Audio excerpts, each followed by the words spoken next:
Hey Kev, let's follow this trail over here. This looks like there might be something waiting down there. All right.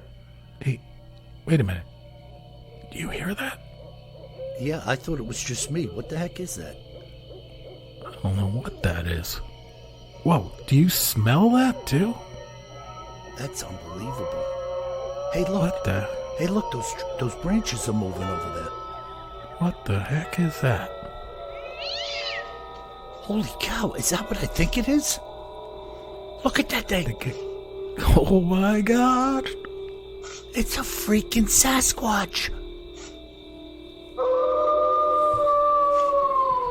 Welcome to the Bigfoot Terror in the Woods Sightings and Encounters podcast. I'm your host, W.J. Sheehan. Hello, everybody, and once again, welcome to what is going to be a fantastic show. My name is W.J. Sheehan, author of the series of books, Bigfoot Terror in the Woods Sightings and Encounters. They're all available on Amazon, 1 through 8, in paperback and ebook. And if you're an audiophile, you could also get volumes 1 through 6 at Audible. And if you're into a little creep, check out my new series, The Exorcists, available also paperback and ebook at Amazon. You have 3 volumes, Truth and Lies, Diabolica, and Full Moon. Ow! And now may I introduce you to my brother, Kevin. Kevin, how are you, bro? I'm good. How about you, Bill? Pretty good, pretty good. I was telling you it was a little humid up here today. But count your blessings when I'm watching the Weather Channel and seeing these storms rolling into the Gulf like boxcars. It's a little bit disheartening if you were living down there. I'm telling you, this year of 2020, you can't make this stuff up, right? Two hurricanes coming together to join forces. Yeah, one following the other. I mean, you don't even get a chance to recover. No. It's wow. crazy. Yeah, it is crazy, man. But anyways, on and on we go with the Bigfoot Cryptid Show. And how could you not be into creepy stuff, Bill, when you were referring to your new books and listen to this podcast? You got to like right. a good creep show.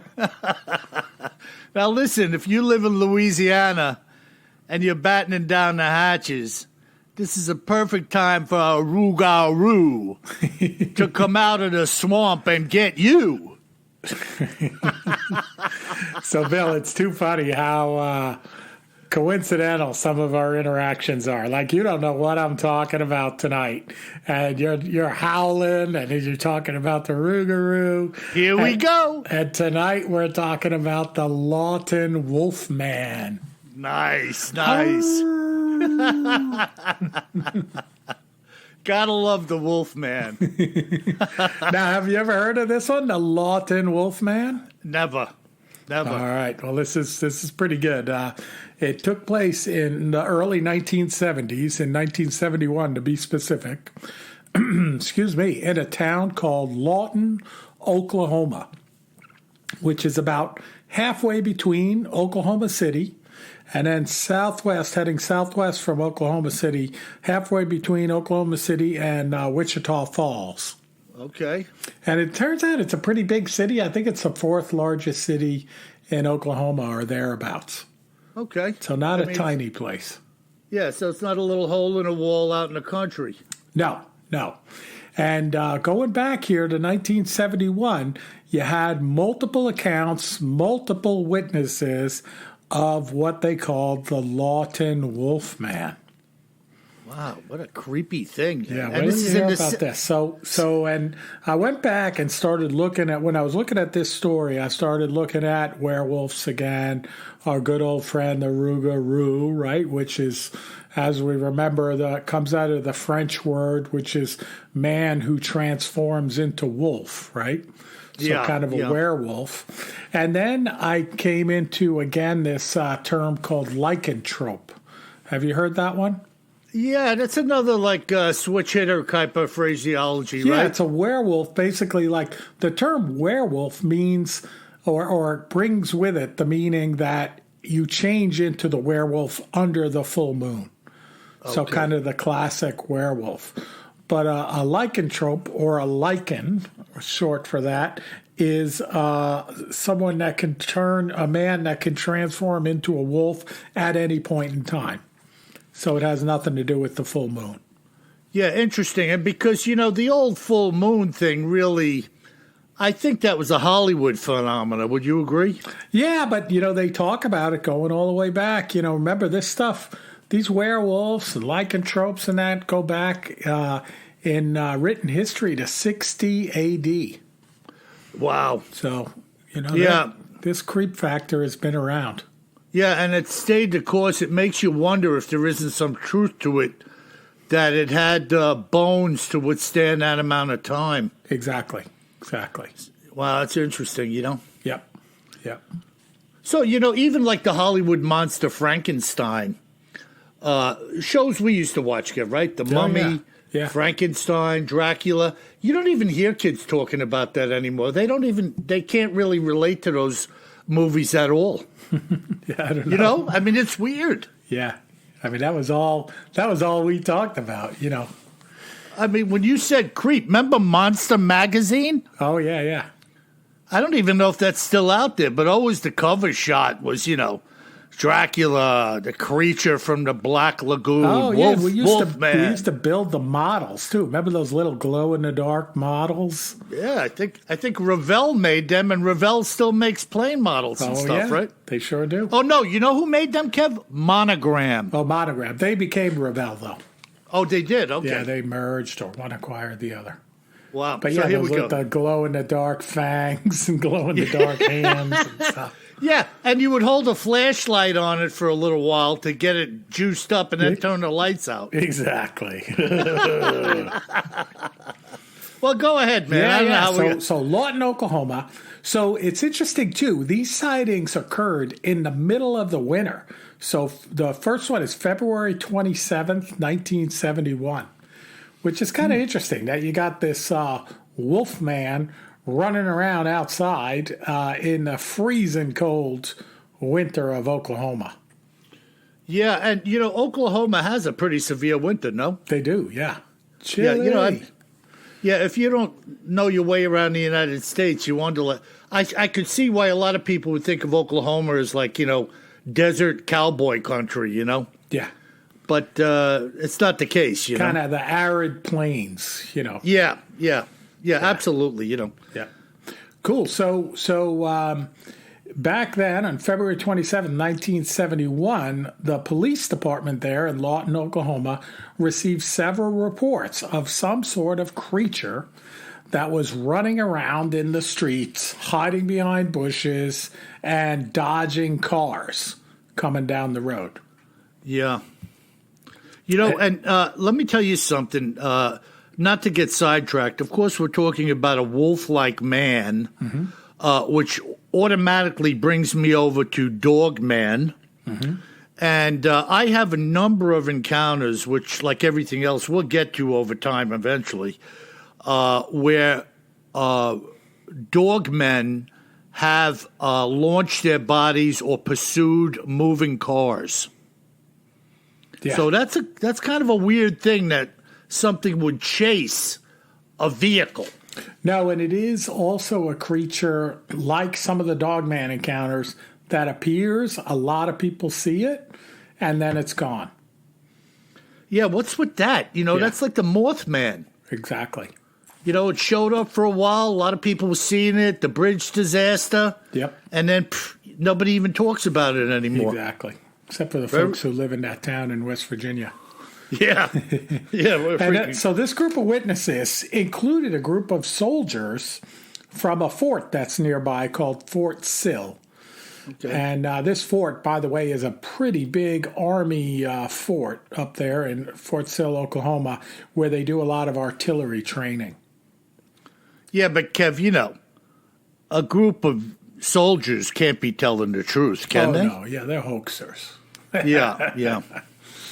Just kidding, guys. Thank you. Yeah, for your service. And they know we're kidding, because know. the point I'm getting at is when people say, "Where's the evidence?" When do you start believing people? Yeah. So get this. All these witnesses are calling in. One of the witnesses is a man who actually had a heart attack after he saw this creature trying to drink out of a fish pond in his front yard. Whew. Yeah, so the guy had a heart attack, and they came out to help him. Oh, my God. Yeah, and he says that the pain ripped through, his name was Donald Childs, ripped through his chest from the sheer terror of what he was seeing. Right, he's watching what he called a canine humanoid creature in his front yard, crouched down on his hands and knees and was attempting to drink out of the fish pond. Gasping for air, it seemed as if he would become the first fatality of the Lawton werewolf panic. Unbelievable. Fortunately, and again, the guy made it through it okay, but... Yeah, why would he be going down the road of telling you a lie? He could have just said I had a heart attack. Exactly. Well, why introduce this crazy concocted story of not some likely. man? I forget. So this guy, Donald Childs, get this too. He's 35 years old when this happens. Wow. So he's literally almost scared to death. Unbelievable. Yeah. Unfreaking believable. Yep. So then what happened? So they go back and they talk to him. He was released from the hospital 2 days after the incident. When questioned about what he had seen, he told a local police officer that his name was Clancy Williams of a tall humanoid creature with hair-covered face and an indescribable collection of clothes on his body. And a couple of the other witnesses, too, said that the creature was wearing pants that were far too small for it. Oh, that is really weird, right? Very strange. Kind of like something that transformed, from man into wolf. Well, you remember Lon Chaney. Yeah. He'd always be in some hotel room and you'd say, don't pull the curtains open, don't pull them open. Then he'd walk over and look. Then he'd start rolling around on the floor. The next thing you know, his upper body was twice as big as it was. His shirt was ripped off. Ripped out of his shirt, and et cetera, right? Yeah, unbelievable. Yeah. Wow. So what happened here? So another man saw this thing, get this, sitting on the railing outside of his second-floor apartment. And when it saw him, it jumped to the ground, which was 17 feet below, and ran away.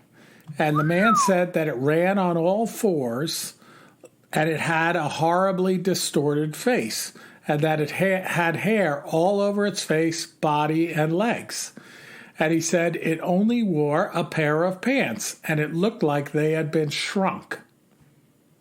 Wow. So you have different people now saying this, reporting basically the same thing. Right. And one of the, this man who saw it up on the balcony and jump off the balcony and like he watched it do that and scamper away, it cuts out the possibility that it could have been like a hoax or something because, no human dressed up like a wolf is going to jump off of a 17-foot tall banister, land perfectly, and then run away.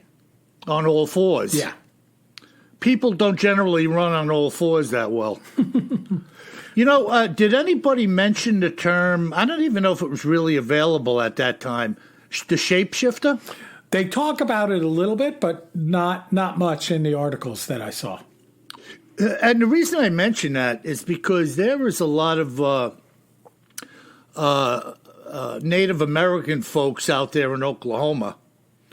And I'm sure there is talk in their community as well as around the state, to those people who are in the know or even care to talk about it, of the shapeshifter. Yep.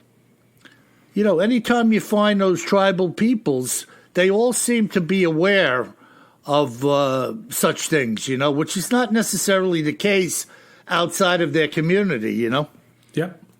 So that's interesting. The pants thing is so weird. No. Because and again, the short instance of this creature. So, I think the sighting started on a Thursday night and into Saturday night, and then on Sunday, that commander, Major Clarence Hill of the local police, set out with kind of like a posse to go and watch and look for this werewolf on Sunday.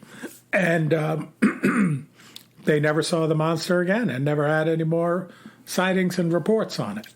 So it was like a 3-day thing. Yeah, with lots of witnesses. Multiple people saw it like leap from a large height and land okay. And then, of course, chasing cars, chasing people, hiding in bushes, popping out from behind the bushes, stuff like that. Wow, that is freaking... I mean, think of that for a minute, Kev. Encountering something like that in your own yard. Right. I mean, it's just... you talk about this guy having a heart attack. I mean, it would just make your heart jump. I mean, I've gone out on my deck at night and have a raccoon jump out on me. I almost leapt out of my sneakers. You're just not expecting it, you know? It doesn't take much to startle you if you don't know it's there, right? Exactly. And then if on top of that, if I got startled by what I thought was a raccoon and then saw it was this thing, I mean, you just like, you'd be beside yourself. Right. I mean, that's why, too, I can see why people, even if you had a gun, in the moment, if you got that freaked out, you might not be able to think correctly in the moment until your brain has a chance to sort things out. Right. Everybody likes to think they're freaking Superman, where you just, your jaw is like a lantern and you just turn your steely eyes and like, wham, you jump into action. Right. That might not necessarily be the case, you know? Yeah, and there's an interesting analysis that's on a website called paranormalworld.fandom.com and about this sighting, and it's pretty interesting. And they write that it's interesting to note that this werewolf-like creature was never really described as having like a canine snout or the pointy ears, right? Like Dogman is often described as. Instead, it's described as having this grotesque and hairy face and moving a bit like a primate, kind of like running with its hands and feet, kind of like an ape would run. Maybe it was some type of Bigfoot. Exactly. And who's to say if a Bigfoot, after he dispatched somebody, couldn't try to mimic putting on the guy's trousers? Exactly. I know people don't like to think about that. But, Kev, when we talk about where's the evidence, and I was talking tongue-in-cheek before about GIs being part of the witnesses. Yeah. Reconsider that fish cannery we were talking about in the last podcast. Yeah, Portlock. Yeah. Portlock. When people say where's the Bigfoot, where are the witnesses, where's the evidence? If you can't believe that that entire community had a name for the thing, was witness to it, murders and dismemberments had taken place, and they all left in one shot, and it was written about. Where's the evidence? How about that for some evidence? Yeah, and by the way, don't forget, they did the same thing like 35 or 40 years earlier. Yeah. They left the same community because of this Nanticoke or hairy man attacking people. Yeah, and they saw it. They knew about it. We already spoke that they had to have had arms. Yeah. I mean, these guys didn't go up there and form this fish cannery in the woods without rifles and shotguns. Oh, no. And yet, even with arms, they weren't willing to stay. Yeah. So that's a bit of an eye-opener. It's almost like you don't think you could kill it before it kills you, Yep. And so this all happened in the winter, in February of 1971. In Lawton, Oklahoma, again, southwest of Oklahoma City. And we won't talk about it tonight, but there are other sightings of ape-like Bigfoot and stuff like that in Oklahoma around the same time, too. So there's a story about something called the Noxie monster. I don't know if you ever heard of that, Bill, but never. A little bit like Momo, the Missouri monster, kind of a hairy creature. And that started up in 1975. And that's, I don't know how many miles, but it's kind of northeast of Oklahoma City in a county called Nowata County, Oklahoma. So not that far away. And this giant, though, like 10 feet tall, hairy man. So we'll save that for a future episode. Absolutely. But there's some good creature feature going on in Oklahoma. Yeah, I mean, 10 feet tall. That's a freaking monster. Think about that, Kev. Next time you stand out by a basketball hoop and look at the rim. Could you imagine? No. I can't. Yeah. I mean, it's just like it would flatten me. I mean, I'd have wheels and be trying to run as fast as I can. Superman, you're going to hang around. Baloney, a thing that big could just smash you. Goodbye. Yeah, no fight. You might get a couple of jabs in, and then he'll bite you. By jabs, you mean rounds, right? Well, if you got a gun, there's going to be more than two. No, I was talking jabs in like lefts and rights. Oh, okay. But what effect that's going to come on something 10 feet tall, I don't know. Maybe like one of them Three Stooges shows where the guy has the hand on Curly's head and he's trying to swing at him and he can't even hit him. Well, yeah, 10 feet tall. What are you going to do? Punch him in the knee? Kick him in the ankle. Why, you order? Awesome. Oh, that is freaking crazy. Yeah. And all of this stuff, Kev, happened in this town, Lawton? Lawton, Oklahoma. Wow. How big is it? You say a small city. You got any idea how big it is? No, it said in one of the writings that it was the fourth largest city in Oklahoma. So that's got to be quite a few square miles. Oh, yeah. Yeah, it's not small by any means. No. And it's funny, too, that something like this would hang around in a, quote, city-like atmosphere. Who knows? I mean, I know we're not talking about Manhattan here where everything concrete. You can't even find a tree. No, but I mean, Bill, this thing could have been demonic as well, right? I mean... Yeah, there's no doubt could about have it. been an ape-like creature. Could have been something demonic that was conjured up and hangs around for a few days and then disappears. Yeah, there's definitely rites of conjuring and whatnot that can bring about stuff that can take physical form. Right. So there's no doubt about that, Right. Wow. Wow. So I got to follow that up. The Lawton Wolfman. Oh. Well, you know what? I got something here. When we talk about the ability of Bigfoot to hunt, and not that it's any big deal, right? Any creature knows or has skills in the art of hunting. Right. But it also brings to mind people who have said they have found, like we talk about the tree structures, the large teepee-like. Oh, yeah. With 20-foot poles leaning into each other, forming like a teepee. Yep. But many others have said they have located what they believe are blinds. In other words, a simple blind, just like some tree boughs and branches set up like a shield or a screen. Right.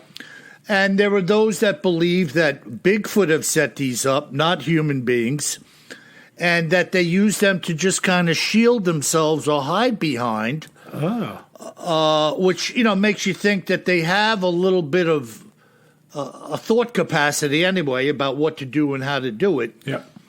And but here we go. This has nothing to do with screens, but as I get into this here, I think you as well as the listeners are going to get a charge out of this. Now, this following story was shared with me by a fellow named Roberto Gonzalez, who at the time of this sighting was a resident of Texas. And this is what Roberto had to say. In 2005, I had already been living in Texas for 9 years.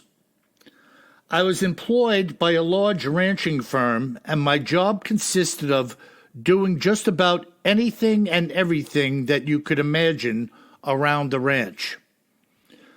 Over the course of my tenure with this firm, the boys and I had been on many a hunt in our leisure time.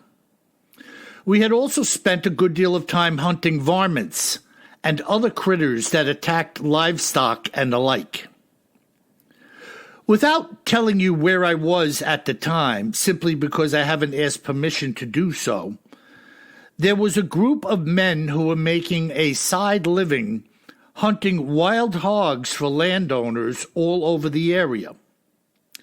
In case you are unaware, wild hogs are infesting the entire southern United States, and they are spreading like the plague, or like corona. Not only are they doing a tremendous amount of property damage, but in some cases they are beginning to attack humans. Some of these hogs can weigh in at over 1,000 pounds and are well capable of killing someone. Now, there was one group of fellas that had asked me during the course of my employment if I was interested in making some good side money, to which I said, absolutely. The side business of which they were speaking was that of hunting wild hogs at night. These guys were so skilled and so well prepared for what they did that they actually were using military-grade night optic helmets and infrared scoped and silenced rifles. I had been out on well over 50 hunts with these boys. And although many of their clients were repeat business, we never really knew where we may end up on the next call. The people who called in for the help were mostly concerned about the hogs coming too close to where they lived and their children played. This was a really big concern, as you would imagine. A hog could charge a child and gash them open with their tusks, and they would eat the flesh and blood if they could. The men trailered in what were basically heavy-duty, modified electric golf carts that could run around without any noise at night. Maybe golf cart is a bad term, because these things were more like midget stomping 4x4s than golf carts. At any rate, we were well into a large tract of land that we had been called into for the 5th time by the landowner. I learned while I was doing this work that hogs multiply at a rate of 20% a year. So if you don't do anything about them, you could quickly have a problem on your hands. There are millions of them in the United States as we speak, and they are growing in numbers at a ridiculous rate annually. Pigs are also known to be one of the smartest animals on the planet, and these hogs are part of that family. While working on many of these properties, we had noticed that the hogs will take advantage of mingling in the area of the cows and the steer. They seem to use them as an early warning system for potential incoming predators such as us. Many times, as we were scoping out some of the larger hogs we wanted to cull out, the cows would start mooing well before we could get in range, and the hogs, sensing danger, would quickly scamper off into the woods. We had to exercise great caution in that we didn't want to arbitrarily shoot a cow passing in front of or behind a hog as we took a shot. It was late Saturday night when we had made our way deep into this 2,000-plus acre piece of land, when we saw a large herd of these hogs running, and we stopped. It's not uncommon for a pack of coyotes to try and take down the young or the lame, and we were thinking that this was exactly what was happening. Hence, the herd running. As we were focusing on where the herd had been running from, one of the guys said to the group, "If I didn't know any better, it looks to me like there's a large bear tearing into a hog on the ground over there." We all knew there were no bears, and so did he. But we couldn't make any sense out of what exactly was huddled over this apparent boar on the ground. I was looking intently and saw what I believed was long arms working on the fallen hog. It was only moments later what had been crouched over the hog stood to its feet, picking up the mammoth hog and slinging it over its shoulder. This hog had to weigh 300-plus pounds, and it looked like a small dog when this creature picked it up, compared to the size of the beast we were looking at. As soon as it stood up, two of the boys said, "It's a damn Bigfoot. That's incredible." Bobby said, "That's why the herd was running so fast. That big bastard just took one of them out for dinner." We were watching this scenario go down at about 200 yards, so it was difficult to judge the size of the Bigfoot. But we were well schooled at judging the size of hogs, based on prior experience. The Bigfoot seemed to be, in mass, at least 5 times as big as the hog. And the way in which it flipped this 300-pound pig on his shoulders was like you or I grabbing a 10-pound sack of spuds. I mean, it just flipped it onto its back and started walking away. We watched it walking for about 100 yards when Davy said, "Let's try and follow it." Of course, we didn't know if this Bigfoot knew we were even there, but we knew he was there because we were using night vision and infrared. We kept our distance, but this thing was walking really fast. A couple of times we had temporarily lost sight of him as he passed through some heavy brush and thicket. About 20 minutes later, we could see that he was approaching a thicket where there were 2 others waiting his return. One being shorter than him and the other being quite small, maybe 4 or so feet in height.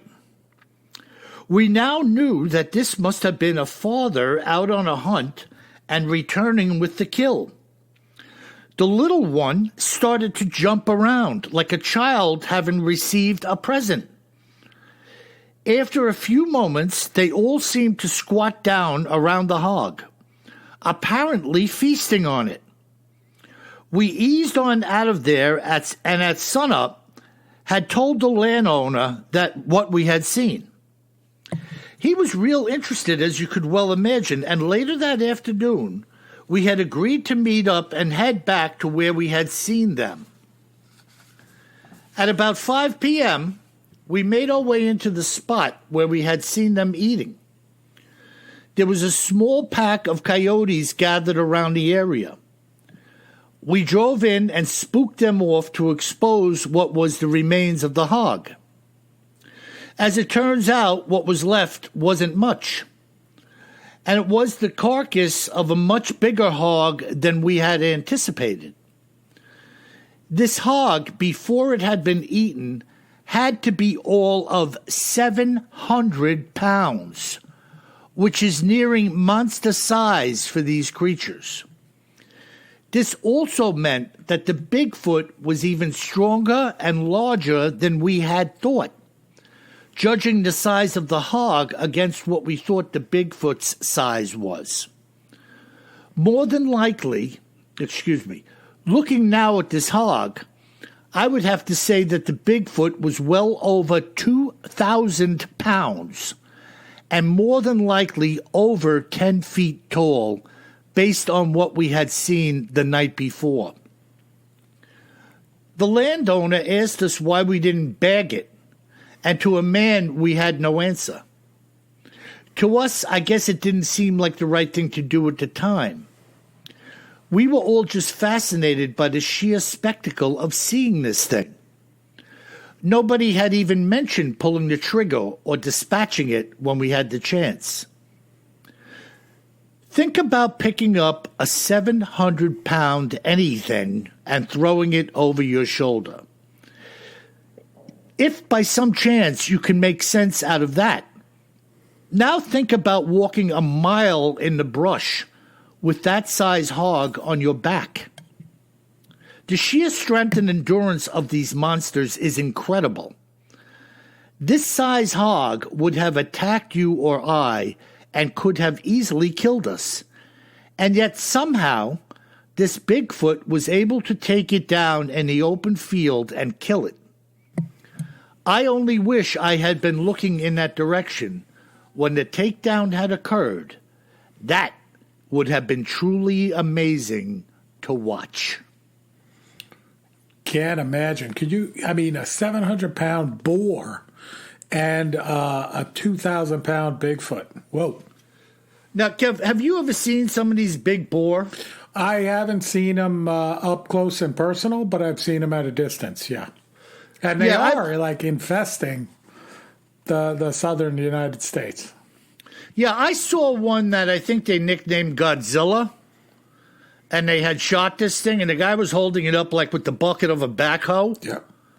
And I mean, this thing was like ridiculous. Yeah. It was like a freaking Volkswagen Beetle with tusks. I mean, really, you have no idea. It had to be 10 feet long, this freaking pig. Yeah. But think about this. These guys thought they were looking at a 300-pound hog being flung over the shoulder. Yeah, I mean, just anything 700 pounds thrown over your shoulder. What the heck? Yeah, and walking a mile? Yeah. Stomping around for a mile, carrying this thing back to the den or whatever you want to call it. Yep. And obviously, when they found the remains, they knew the remains of this particular monster, of which they said there was little left. They could tell based on the skull or the rib cage or whatever was Length there. of the thing, yeah. Right, this was a freaking much bigger hog than we saw, or we thought we saw. Right. Pretty crazy, though, huh? Oh, that is wild. And then the little Bigfoot jumping around for joy with the nice big Happy Meal that Dad brought home.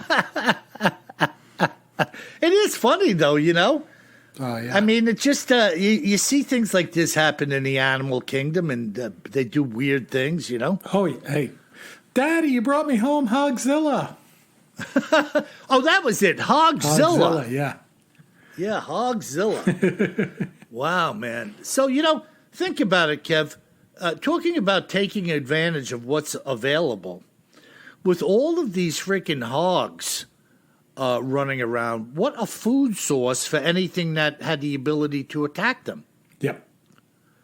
Giant porker out in the field and a big coyote jumps on it, bites it in the neck, and then the other 3 or 4 jump on it and start snapping at it, or a Bigfoot, or anything else, right? No doubt about it. Yeah. Crazy, yeah. Crazy stuff, man. Yeah. Creep fest. That was Texas, right?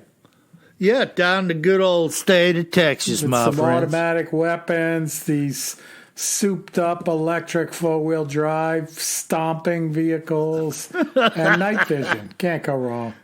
Yeah, you got to give it to the old Texas boys for their ingenuity, Hey, we know how to get those hogs. He said they were using, like, souped-up golf cars. Yeah. So, it's all electric, kind of quiet. You just step on the pedal and kind of buzz around. I mean, what the heck, I mean, it's very ingenious, Sure. Wow. Got to sneak up on those hogs. Yeah. Well, it's okay driving around your golf car until it comes to a stop and you turn around and the Bigfoot's holding your wheels off the ground behind you.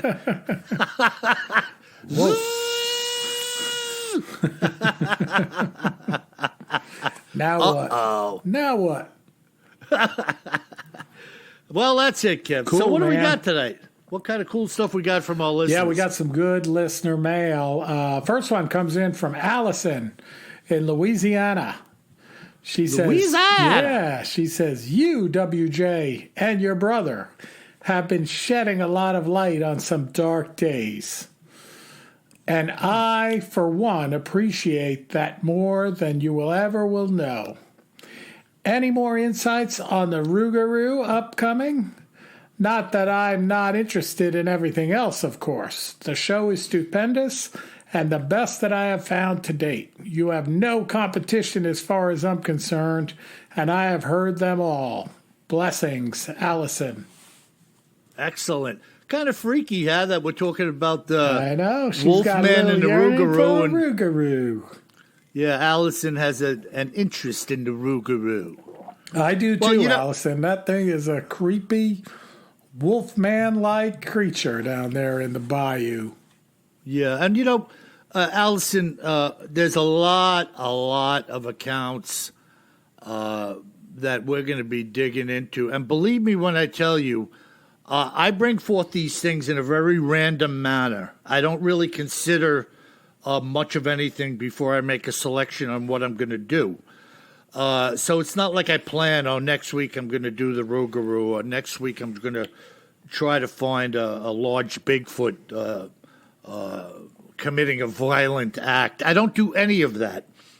I simply bring them forth in like a lottery format, and we talk about them, and very much the way stories come in, Kev. Oh, yeah, same here, Bill. Like, for me, it's, for the cryptids and other oddities, it's kind of either I hear about something that week or even like some of the letters that come in from our listeners turn me on to something, and I like start checking it out. Or it's just I have a file where I keep track of stuff that I want to look into, and I'm looking into it along the way, and then I'm like, all right, let's go to the file. Let's see what we're going to do this week. So there's no rhyme or reason to it, really. Yeah, and that's to me, it's a good thing. It's almost like a live show, in that, like the daily news, right? It's whatever we've come upon. Oh yeah, I mean, I wish like in a simpler world, if it was a live show, that would be super cool. Mm-hmm, I mean, I think part of why the show is dynamic is that it is live between the two of us, and we're in two different places, Yeah, no, it is a live show recorded. Yeah. Right? I mean, that's the way it is, Exactly. And we have nobody writing for us. We have nobody doing anything for us. I know that's hard to believe, people. You're both liars. WJ and KJ, you're liars. I do have a Labrador Retriever that howls once in a while. Martha. Martha the howling The dog. dog man. And Kevin. Some fine maid over in Great Britain said she liked the way I said bloke. Oh, yeah. So there you have it. We're actually going to go to that letter, Bill. What's that? We're going to go to that letter. All right. Well, have at it, will you, Kev? All right. It's from Amanda. And Amanda writes, hello, KJ and WJ. By the way, Bill, I think it's pretty cool that she said KJ first instead of just WJ and your brother. Oh, you do you? She says, loving your podcast and your banter. Just wanted to say, have you watched Missing 411, The Hunted? Yeah. I think it's on Amazon Prime. I think you'll be interested in some of the accounts. I think I've seen one or two of those, Bill. I don't know if you've seen it. Well, I haven't seen any of them, but I've been listening to David Paulides, who was the guy that started Missing 411 for probably, I don't even know, 15 years. He's been around for a long time. He's a former detective, a real square shooter. He started out doing a series on missing persons in the national parks. Oh, yeah. Yeah, and if you know the guy and his research and his trials and tribulations, he was met with a lot of resistance that was really unexpected. When you hear about it, he would think, and I would think, that this information would be in the public domain. But he was met with stiff resistance when he was trying to get numbers on how many people had gone missing. Yeah, this was like the different bureaus of tourism were kind of looking. It looked like they were standing in the way because they didn't want the public to know how many people were lost. Exactly. Yeah. And any other facts or details. There had to be investigations, right? Yeah. You find a body in the park or somebody comes up missing, there had to be search parties, police involvement, rangers, who knows? Yep. And nothing? No, it's true. They, those tourism groups, they don't want people to know how many people go missing. Yeah, no, I get it, Yeah. But Paulides, never met the guy. David, I'd love you to call me someday if you got the time and chew the fat. Never met him, but he's my kind of guy when I hear him talk. Awesome. All right, so back to Amanda. She says, WJ, loving your interpretation of the English accent. Being English myself, it makes me giggle. I love the way you just say bloke every time. And Amanda says she is currently living near Boulder, Colorado, and have recently started camping. Now our excuse for camping every weekend is that we are in search of the big hairy guy. Not having my green card yet means I can't get a gun license, and so I'm not able to carry more gun than I think I'm going to need. So I guess I'll just stick to having plenty of gun. Yeah. She listened to the last episode, apparently. Anyway, keep up the great work. Kind regards, Amanda. Forgive me. It's Oh, always... and then she writes, I forgot about this. So she's originally from Devon in the UK. And she says, P.S. I have a sticker on the side of my car that says, this is a Bigfoot research vehicle. It has definitely started a few conversations where I've recommended your podcast. Well, thank you, Amanda. Yeah. Now, Kev, Very nice of you. Yeah, I got back to Amanda, and I told her just that. I says, a simple little thing. Kind of like you, Kev, with the picture of the decal of Bigfoot on your snowboard. Yep. And the guy on top of the mountain says, hey, do you believe? Yeah. I mean, it's just that easy, right? You were at the boat ramp cleaning the boat up, and you had that thing on your vehicle. Oh, yeah. So yeah, I got a hairy man on the back window, and then my license plate holder says, Bigfoot. You know he's out there. Yeah. So it's just that easy. You know, if you breach the subject, you're going to have some people out there that are going to engage you. Yeah, no doubt about it. And by the way, folks, Kevin and I say all the time, if you've seen something, say something. And if even if it's not your encounter, if somebody starts going down the path of telling you, like Becca with the prisoner in the back of her squad car, if somebody starts telling you the story of a Bigfoot encounter, really do your diligence to send them our way.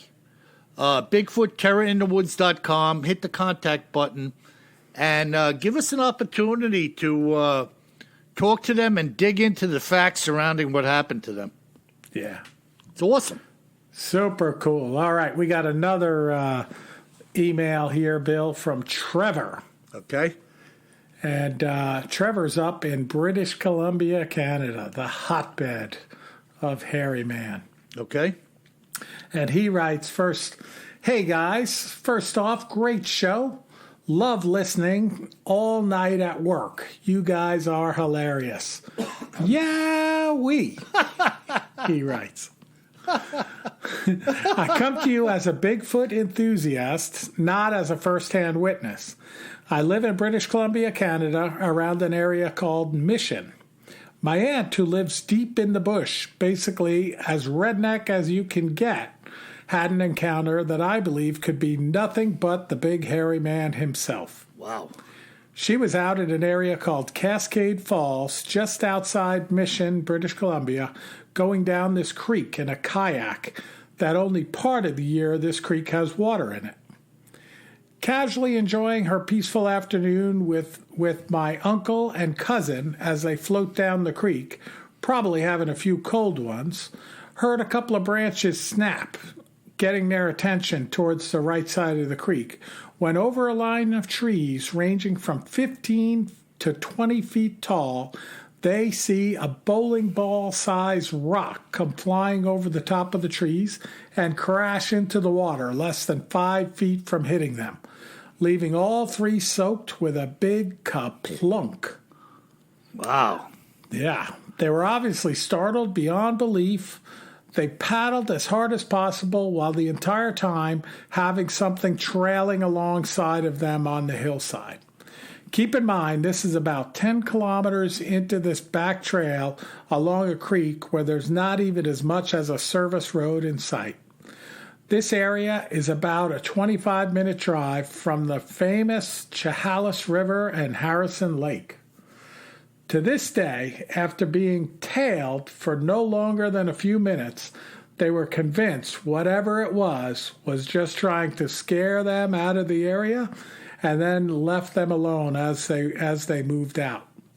That is the last time they've ever gone down that creek, and for no reason will they ever go back down in that area, especially knowing the gun laws. We cannot carry more gun than you think you'll need around here. Such a big fan of the show. Keep doing what you guys do. Always a riot tuning in, and thanks, Trevor. Well, I didn't even know there were any gun laws up there, Trevor. Oh, yeah. Shows you what I know. Canada's very anti-gun. Okay. All right. I didn't know. I find that hard to believe, but in this day and age, nothing. Tell that to the people who discovered Canada. I wonder if they were anti-gun. Well, they have some. I think you can be hunting with guns and stuff like that. The laws are much stricter. Mm-hmm. All right. Well, whatever. Much stricter. I'm just goofing around here, Kev. Of course. When I say, but let me tell you something, Trevor. What's standing between you and finding your own damn Bigfoot? Why do you rely on somebody else to find one for you? Get up there to Mission and check out that creek. That's I won't right. be with you, though, Trevor. Get back in there and find him. We'll you be see? here to read the mail when you send it over. If you make it to the mailbox.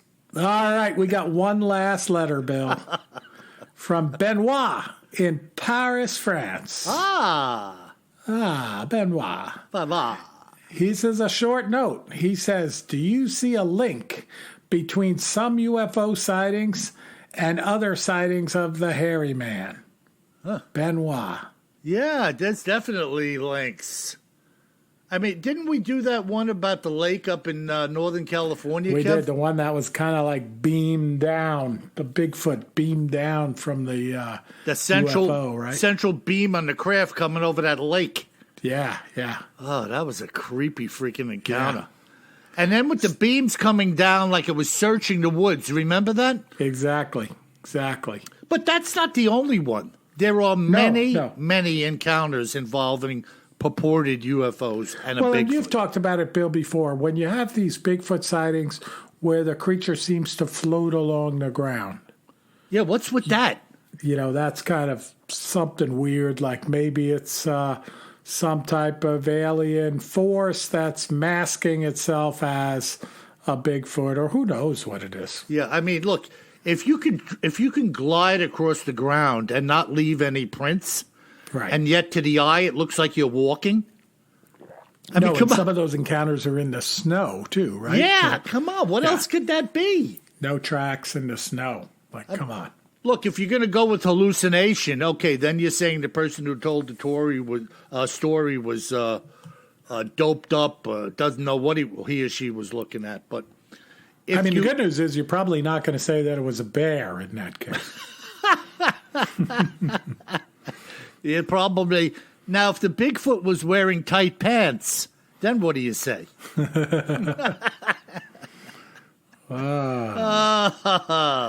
Well, that's some excellent stuff, Kev. Yeah. So that's good stuff. Good letters, folks. Keep them coming in. Keep the ideas coming in, like we were talking about earlier, too, for other podcast episodes. And thanks, everybody, for the great reviews. All those 5-star reviews are pouring in. Continue to pour in. And if you haven't left a review yet, please do it right now from your favorite podcast player. Again, 5 stars. It's really important that you keep giving us those 5-star reviews because it draws more people to the podcast. And as we get more people listening to the podcast, it further enables Bill and I to increase the quality of the podcast. So thank you very much for listening. Keep those reviews coming in, 5-star reviews, and we really appreciate it. Yeah, excellent, Kev. Great job with that Lawton, Oklahoma werewolf man or whatever the hell that thing was. Wolfman. What a creepy thing that was, man. And we go from there to freaking 700-pound hog slung over the shoulder of a giant Bigfoot. And a little Bigfoot jumping for joy. Yeah. Thank you, Papa. Thank you. My favorite, giant hog. Unbelievable. And folks, while you're hunkered down and maybe not being so careful about what you're doing, just remember one thing. If you go outside for a walk in the woods, would you please always carry more gun than you think you're gonna need? Sleep tight.